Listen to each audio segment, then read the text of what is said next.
Good morning. I'm Brian Margolis from Boulder, Colorado. When you join on here, if you're part of the EXP family or not even part of the EXP family, just say where you're from. If you could just rename in what like little hamburger menu, just so then I know at least like Mike and Lou, welcome, but just so that I know where y'all from. So like it says mine, Brian Margolis at the bottom, hyphen Boulder, Colorado. That's where I am. This is going to be part 2 about real estate investing. One of the most wonderful things about realtors is welcome Utah. Great, Nalu. So Utah's a big state. We got a great ski industry there. Salt Lake City's a booming town, city, obviously. So, and then you have the country too. So with that is when we go on a listing appointment, and the people are like, well, how, I want to sell my home. Before we even go on that appointment, you should ask them, well, what do you want to do? Why are you selling? And the reason why they're selling is then you tell them what hat you can wear. And a lot of times, tell them all the hats that you can wear. Every time you walk into an appointment or even on the phone when you're talking to someone or even at an open house and people ask you about buying, you say, oh, do you need to sell your home first? Sure. I always ask, are you going to keep it as a rental? And they look at me like I'm crazy because they're like, well, I know I need to sell it to buy the next one. Say, okay, just curious, because that's a way, it's a way to take off some pressure when you meet people, because they're like, they didn't even think about that. And then say, okay, well, are you looking for a quick sale to get the most amount of money? What is your goal? And sometimes they say, we need the money now for a reason.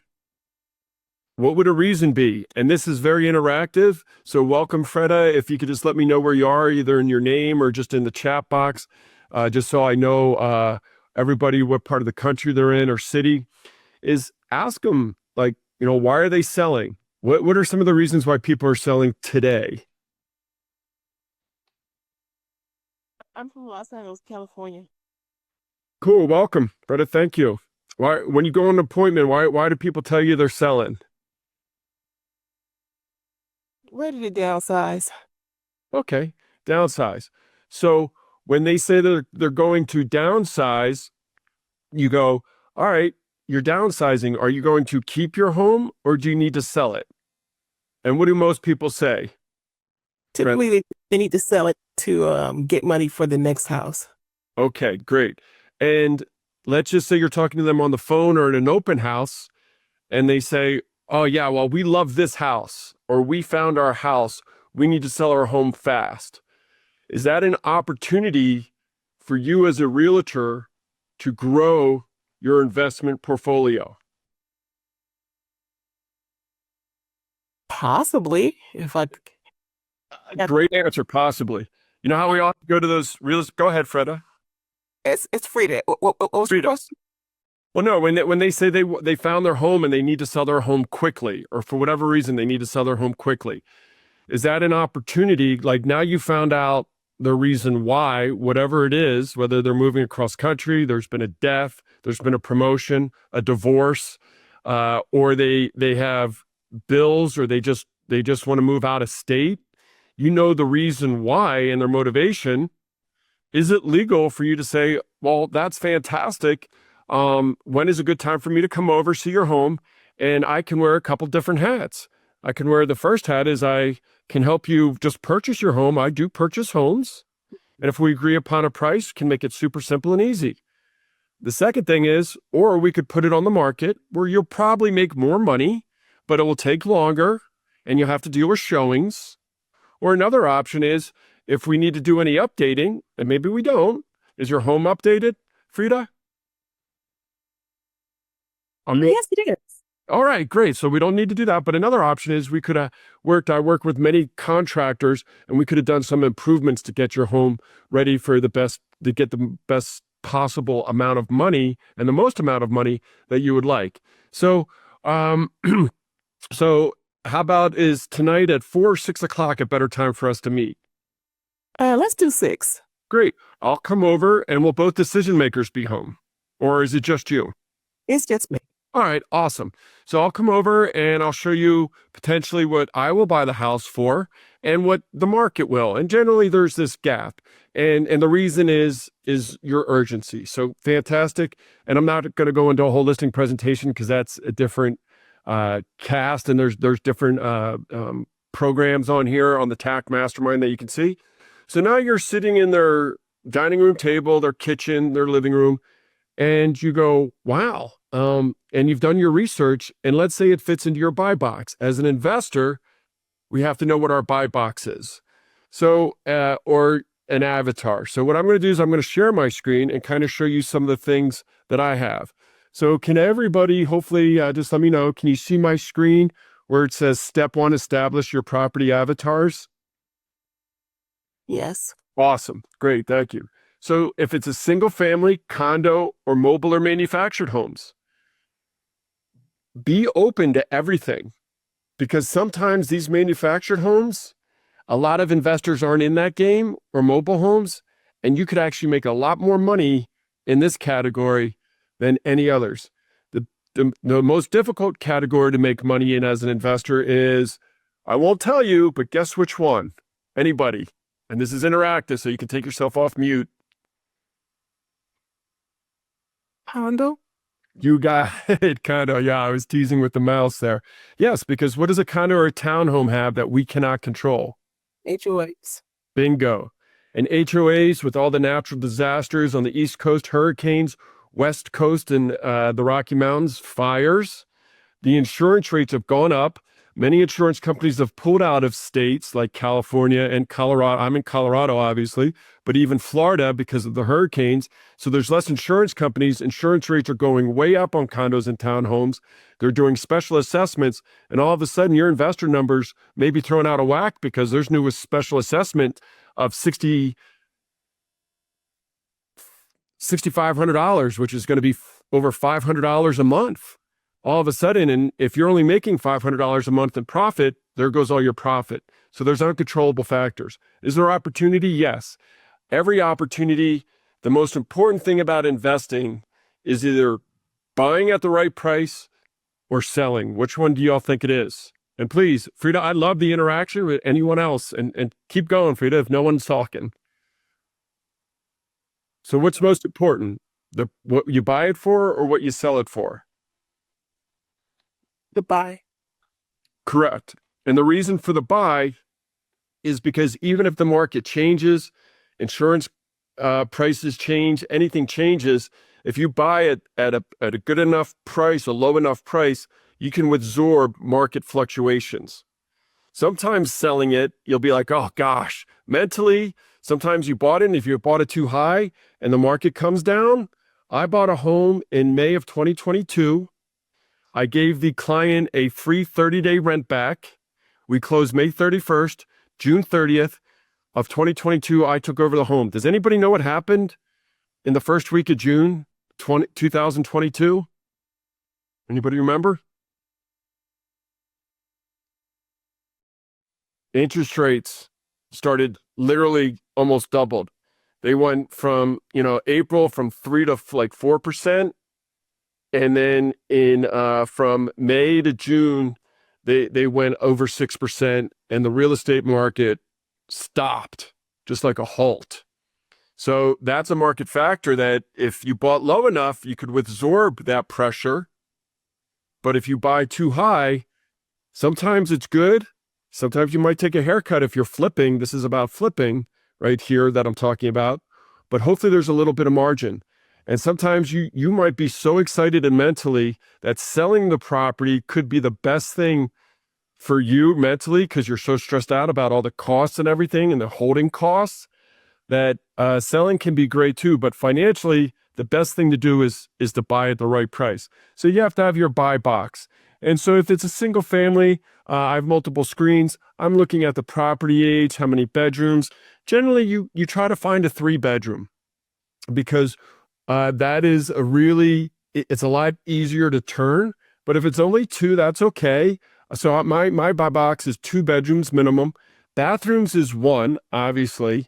Yet a lot of times, if you can find a closet in one of the bedrooms that's really big. And sometimes in these older homes, they have a weird large closet that backs up to the other bathroom. You could make a second bathroom a primary bathroom, albeit small, toilet, little sink, little shower, but all of a sudden you took a one bedroom into a two bedroom and you completely changed the whole dynamics of the home. You built tremendous value to it because now not everybody has to use the same bathroom, including friends and family when they come over. So and then your ARV. ARV is after repaired value. This is what's really important. So when you're looking at a home, and let's just say and I'm just going to use an easy number because in the Colorado area, our average price is in the Denver metro area is $750,000. In Boulder, it's 1.1 million. Those are the averages. But let's just say we're finding a home and we're able to get a home at 500,000 because that's easy math. And it's going to cost us, the cost of repairs is what's really going up. And you have to talk to your crews because if you talk to your crews or contractors, you often have to make sure that they can show up. It's real. ICE is out there. And a lot of the crews in Colorado are Hispanic. And I've had to talk to my chiefs to make sure that they're okay, that their crews are okay, because things have changed. And you're like, Brian, why are you talking politics? It's not politics. It's real. So all of a sudden, you got to make sure that your contractors can show up because when you're borrowing money, and we talked about that a little bit in the first module last week, if the deal is right, if you're buying it at the right price, getting the money is easy. There's plenty of hard money lenders out there. There's friends and family, and we talked about that a little bit last week. Can be very odd to ask friends and family for money, but that's where you better know your numbers. And if you're buying right and can show them the after repair value and all the costs that are in there, then they sit there and they go, that's great. You could offer them partial purchasing. You never want to hold their money. Their money goes right into the title company's escrow account. Because if we say, hey, I need $100,000 and you hold on to that $100,000, now you're being a financial professional and that's like a Series 7. I'm not an attorney, but you can't do that. The money has to go to the title company. You can never touch it.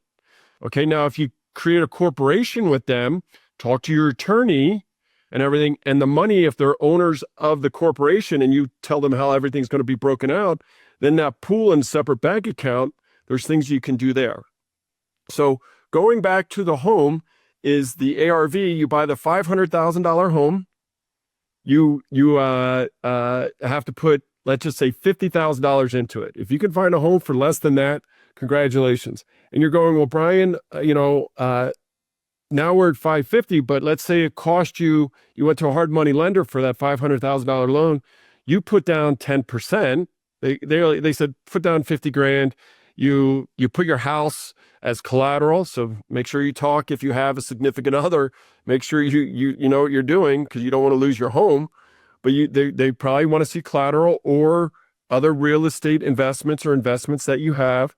And then you need to look at, then they probably, let's just say for easy money, it's 10% again. So you have a $450,000 loan at 10%.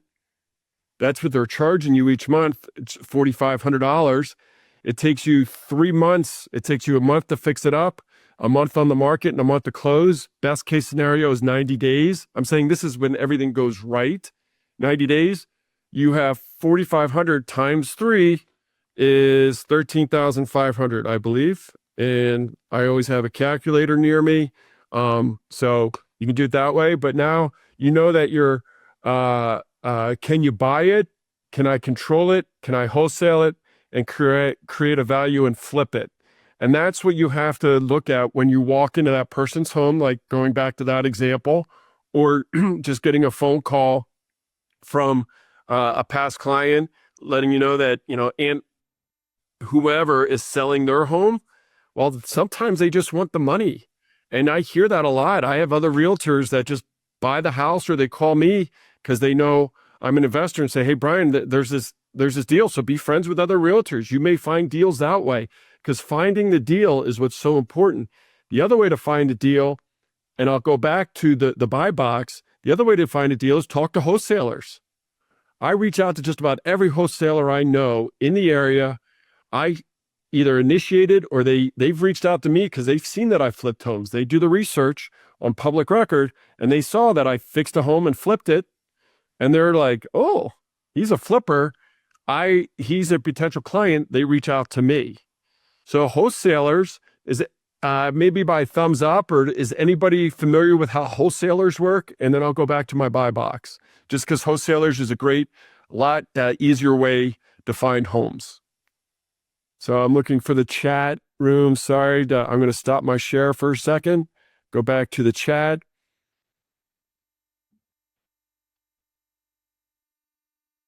So somebody says, my share is a small screen. Can I zoom in? Yes, I can do that. But does everybody know how wholesalers work? Does anybody want me to explain it? Well, I'll be real quick. You got it. No, if I mispronounce your name, I apologize. Just pipe in and let me know, please. So how wholesaler works is they did everything we just did, but they send out mailers and they have call centers, and they're usually just really young, aggressive people in those call centers, and they're just dialing for dollars. They have a call sheet of people who've lived in their homes for 20 years. They have another call sheet, and you can go to your title company and do the same thing and say, I want every person that owns a second home. I want investors that own 10 homes. I want investors who own 50 homes. And you can call them. When you're dealing with an investor at the higher level, the more homes they own, the more savvy they are, the harder it is to get the good deal. But there's a lot of accidental landlords from the Great Recession 12 years ago that have held onto their home, and after a dozen years, they're like, either they want to cash in on it because the home's tripled or quadrupled in value, and they're just sick of renters, or they know that they need to update it, and they don't want to spend the money. They just rather sell it, but they know they're going to have to sell it quick and probably for not as much money. So, the market's at 750, you may be able to get it for 500,000. Okay. If it's worth 500,000, you have to come in at least 10 or 20% below. If you come in 10% below, it better be in pretty darn good condition, just a little paint and that's it. Maybe a couple lights. But if you have to do a lot of repair work, remember those carrying costs, it's going to cost you $13,000 just for those 3 months. Plus the hard money lender might charge you 2 points. That's another $9,000. So you're looking at $22,000 just going to the lender. And if you're buying it for $500,000 and you got to put 50 into it, we're at 550, you have to figure out what is the best scenario. I'll go back over to my share sheet and I will try to make it a little bit bigger if I can. I'm looking. Can everybody see it again? They can see the sheet, but it's not showing how I can make it bigger. I apologize. It's the biggest that I can make it. But this is a coaching group that I belong to, that is, they're agnostic. But they have all these calculators and everything, and then you can figure out a calculator. And this is what I do is I go, can I wholesale it? Wholesaler flip calculator. I'll click on this. And here's the thing is purchase price is 500,000. Hopefully everybody can see this. Estimated ARV is after repair value is, let's say that's 700,000. Rehab cost is 50,000. Can everybody see what I'm doing? Quick flip price. This is a quick flip is not, if you're flipping it, if you're to the regular market, if you're flipping it to a wholesaler, let's say I just want to sell it to a wholesaler. You know what I mean? And these numbers look pretty good, but I'm gonna try to make a quick 25,000. This is where if you have the cash and you don't have to borrow it, this is where this is great. Or you go to your friends and family and you offer them, hey, listen, I need 100 grand or 250. Go to two friends, they pitch in 250 a piece. You sit there and say, that's great. You'll pay them back 6% return, or maybe even for a quick flip, 10%. And so you have zero money in the game. And you just became a facilitator, okay? And facilitators are agents. Are we agents? We're realtors, we're agents. Sports agents, they make 2 to 5% on the big sports deals. Real estate agents make anywhere, whatever percentage we make, but usually not as high as 5. But all of a sudden, you kind of do the math real quickly, and there's 5% that you can make. I'm going to calculate this, and look at this. If I full flip this, My selling costs, I do 9.5% because I got to pay the other realtor. The chances of me selling it on my own are slim. Probably another realtor. My total investment, my straight return on investment is 12.63%. My annual return is, if it's a 90-day flip, is 50%. You're going, I can make 50% on my money. My total profit's 78,000. This is not including Uncle Sam. I'm going, wow, I'm making a lot of money. And this is from my Be Wealthy group. That's what it talks about down there. And then the quick flip is, if I just sell this to a wholesaler, is investor selling cost. This is not my cost. I have to look at it, who my buyer is. My buyer could be you. Okay. It could be Mike, Nila, Bryce, or Frida. It could be one of you. And it's going to cost them $38,000 just to sell it on the open market, paying real estate fees. Total investment for them is $613,000. Their estimated profit is $86,500. They're going to make 14%, and I just made 25. So here's the thing. What do you want to do? Is 25? Would you like to make 25 and maybe you sell it the same day or within a week? Because you call these wholesalers. So you flip the script. You actually sell it to the wholesaler, or you sell it to other real estate investors, other realtors. Maybe you even have a client that's ready to buy the property, one of your investor clients. Or you take on all the risk, carrying costs, getting the crews, paying the hard money lender, or paying, friends or family back, and there's different programs into that, and you make 78,000. Put in the chat box or just yell out, which one would you do? 90 days or 24 hours or less than 7 days? Quick flip or full flip? Which one do you like? Please chime in, everybody. Full. Full? Okay, great. Anybody else? Quick. Awesome. Mike or Bryce, if you can't talk, that's fine. Or if you can, great. You can unmute yourselves or just put it in the chat box. All right, so we had 2 people. Thank you. The 2 people that respond. Now, Lou, I don't know if you're male or female, but I'm assuming Mike and Bryce, I think, are male. But thank you to the ladies for responding. Now, Lou, if you're a male, I apologize. I don't know. So I couldn't tell. It's okay. I'm a woman.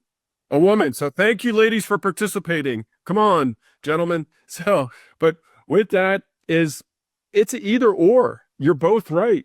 If you're just saying, hey, I just want to make a quick 25 grand because I need the 25 grand because I want to go buy another project or whatever, that's great. And making 78,000 over 90 days, that's awesome too. So you also try to make a 3-to-1. If you can make at least 3 times on the full flip, I usually do the full flip. If it's less than 3 times, there's always a little gray, but the whole goal is to make, my goal is to make as close to 18 to 20% on my return on investment. And on this one, the investor, again, not yours, but it says right here is 10%. The investor is 10%. So they're going to jump on this deal because making 10%, 14, they're excited. But guess what? What about if we change the numbers a little bit? And yeah, maybe get a little greedy, but we start at 532 and then we calculate, and all of a sudden we're making 32,000 quickly. The investor's still making over their 10, so they're happy. So that's why it's important to know numbers, have the calculations. You don't have to be Einstein to do this. You just have to have the right Excel calculators, or 10 VII calculators I have on my cell phone, or I use this that I pay a lot of money to be part of this program. But this program helps me. So right off the bat, I've got a great problem. Maybe I call 5 investor wholesalers I know and offer them, I say, hey, I got this great property for $532,000. And what about if a couple of them, all of a sudden they offer me 535 because they know that the numbers will work? And I go, okay, 535. I just made an extra 10 grand. Why? Because you can always start a little high, like a lot of our sellers do. They start a little high and then you come down. But this is still, your full flip is right around 78. Here is the one negative though is, I mean, we build in the 9.5% for the full flip, but there are some things that we can't foresee. Construction stops. There's something structurally that you did not know. Hopefully you did a sewer check, but let's say the sewer, all of a sudden you got to get permits on the sewer. That takes a city 2 weeks. And it takes the contractors 3 weeks out. Now all of a sudden you got a month behind just for sewer delay. And all of a sudden that's an extra 12 grand. So your cost went from 66 to, let's just say 80,000. Your straight ROI went down. Now you're only making $65,000, let's say. It's a 2-to-1. Obviously 70,000 is 2-to-1, but this is where I'm just going to flip this and do a wholesale deal. So always be ready, but you have to let your clients know if you're buying this from a friend, and especially if they're elderly, you have your own real estate contracts. You do the wholesale side on paperwork that your attorney does, okay? And you still have to put in bold, I'm a realtor. You can make more money on the open market, and you have them initial right there. But you decided as a seller for a quick sale, and it's okay for me to resell it and make a profit. Again, I'm not an attorney, but that's where you talk to your attorney and get that language in there to protect yourself. Because let's say it's an elderly client or friend or whomever, they just want to sell it. They don't even have to be a friend. Somehow they called you because their neighbor told them to call you. You do that, but then their kids find out that they sold the house for $500,000 when they could have sold it for maybe $600,000 on the open market. Grandma just lost $100 grand. Those grandkids and kids are upset, and they hire an attorney who's like, oh, greedy realtor. So have your paperwork, have it in bold, have them initial next to it. Sometimes you put it in there twice. Why twice? Just to make sure on 2 different pages, just so that they can acknowledge that. So I've got about 2 minutes left. I went kind of quickly, but I just wanted to have you all see what a buy box is, so that you can understand the different ways to do it. Can you create value? Can I buy it? Here's just the next one is, it's a different calculator, but here's your purchase price, your calculations, your monthly income, because this might be a buy it and keep it as a rental. So knowing these, and a lot of these calculators you can find online, okay? And also with AI, you can do that too. So it's a lot easier to do that, but you can sit there and always plan in about 1 month vacancy, okay? How much does it cost for you to buy it and then to rent it out? Maybe it's a full rehab, but you bought it at such a great price, you're going to make it a rental because you don't want to pay the capital gains tax on it in that first year. Am I sharing my screen still or no? No. Oops, yeah, I didn't think so. So here's just another calculator that I was showing, and I got to clean this up because I got a minute, but you can throw in that same purchase price of $500,000, your down payment of $50,000, and if it's a bank you're going to, they're going to ask for 20% or 25%, but for ease of math, we'll just do 20%, $100,000.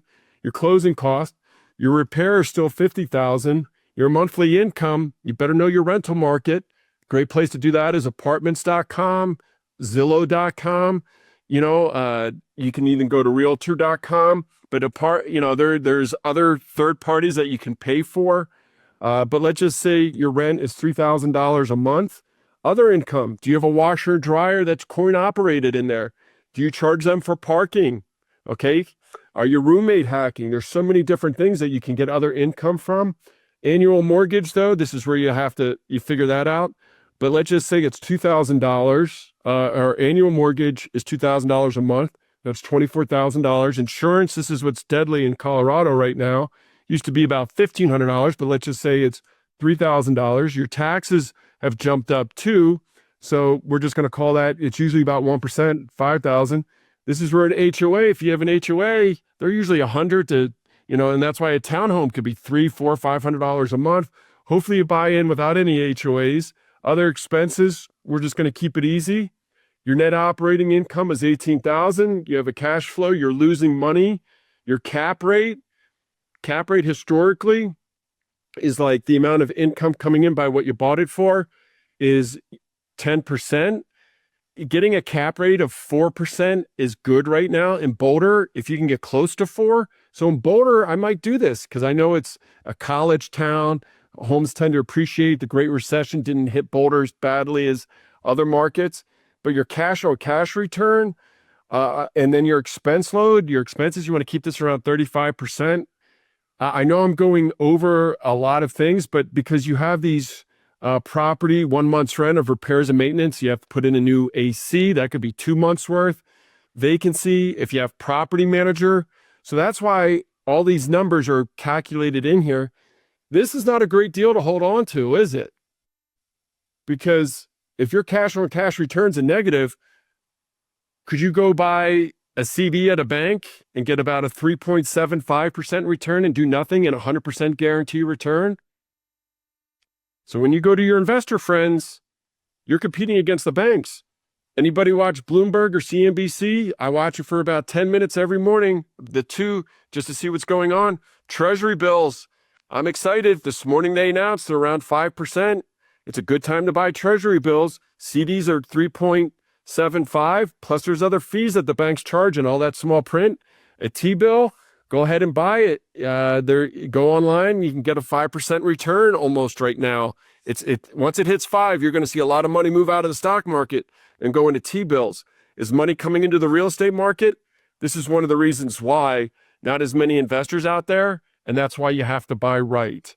So, boy, that's a lot of information. When I talked to Jesse and Autumn, I said this is at least a 2-part series. Can go into 3-part. Would anybody like to join a 3-part? I know we went over by a couple minutes, so I apologize. Any questions that I can answer? Q&A for, let's just say, 3 minutes, and we'll wrap it up at 9:35. That's gonna be tomorrow or today? No, it's going to be decided probably in about 2 weeks' time, just to give people time to come back and circle back to this. But this is recorded, so you can come back to this. No, Lou, and you're in Utah, correct? Which part of Utah? Salt Lake County. Great. Well, Salt Lake has been a booming market, kind of like the Denver market. I don't know if your prices have flattened out, but ours have kind of plateaued. So we're, 1 month we're up, next month we're down. So that's why buying right's so important. So do you own any investment properties? No, Lou. And if I mispronounced your name, I apologize. It's okay. It's not low, but No, you're okay. no, I'm just a realtor's assistant. Okay. And she owns a lot of properties there.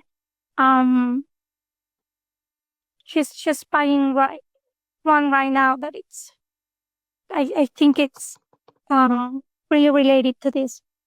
It's an investment of property. Great. Well, it's good that you do that. And the last thing I said, and I mentioned it on the last one, is there's a ton of podcasts that are out there. Just be careful because they try to sign you up for their coaching program. But there's more. Go to Facebook Marketplace meetups. There's investor groups, wholesale groups. The wholesalers, they have these happy hour parties because they're looking for buyers, AKA money, clients. And that's where going to some of these things, it's good to network and see what they're doing and find out what's going on in their market. And I will let you know that doing this as a wholesaler, I've got an opportunity that I changed my whole schedule around to hopefully go look at a property at noon today. Why? Because the numbers look pretty good right off the bat. But I have to go look at condition because it is close to a major road. And my buy box is I will not back up if it's close, if it backs up to a major road, like a 4-lane road or even a busy 2-lane road. But I will buy if it's a block away. So this is right on that verge. So that's why I'm going to go look at it. And if the numbers make sense, I don't know what the wholesaler bought it for, but they usually like to make anywhere from $5,000 to $25,000 on a flip. Some wholesalers make $80,000 to $100,000 if they buy it right. And if the numbers work for you, hey, that wholesaler just made a lot of money and you can make a lot of money. So it is difficult. And sometimes the numbers don't add up and you have to, your boss, love to have her on or him on next time because having the interaction and seeing what's going. Salt Lake and Denver, I'd say, are two very comparable cities as far as real estate, in essence, values. They've both gone way up, and just, what people are willing to pay for. So thank you very much for joining. Any other questions? All right. Fantastic. Well, thank you very much. Hopefully this was beneficial to the few people that are left on the line. Thank you, Bryce, Naluli, for joining. Mike was here, and Frida for interacting earlier. So till next time, I'm Brian Margolis in Boulder, Colorado. If you have any clients that they're sending their kids to CU, I've helped a lot of friends, their parents, buy apartments, condos at CU. Those numbers work because they're college students. But that's something that I can help you with too. And now with University of Utah, right there in Salt Lake City, I've actually have a lot of neighbors and their kids going to there. So it's always good for referrals. So hopefully look forward to your agent, have them hopefully reach out to me, because that's what this business is all about, is building relationships and hopefully getting referral business. Thank you all very much. Have a great day, and see you next time. Bye-bye.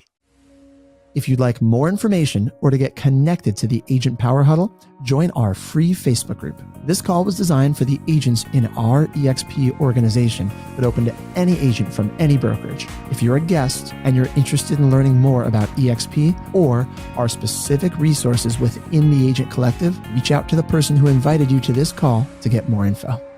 Produced by the Agent Collective Media Network.